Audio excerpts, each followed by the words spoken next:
Welcome to Manifested Publishers. Welcome learners, my name is Stephen Kariungi.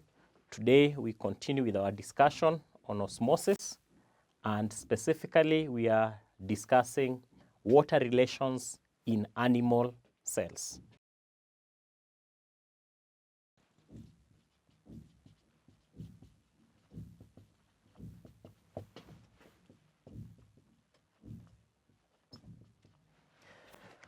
When you talk of the animal cells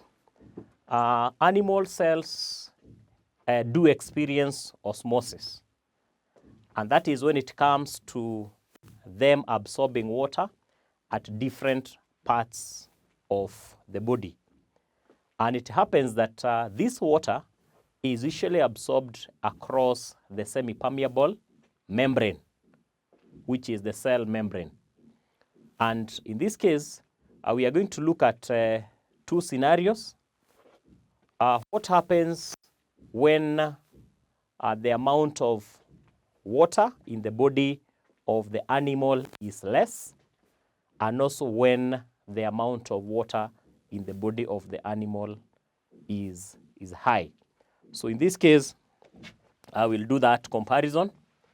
But before that, we can say that the cell membrane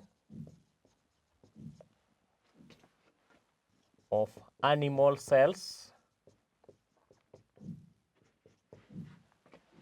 is responsible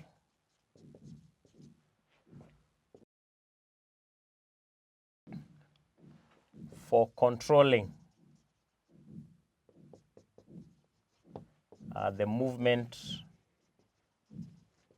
of substances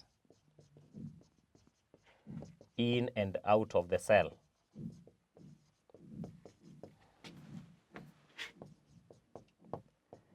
It is semi-permeable.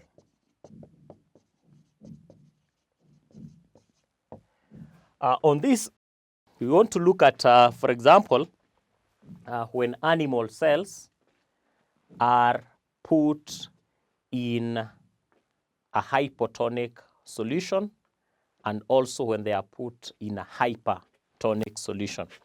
Welcome to Manifested Publishers.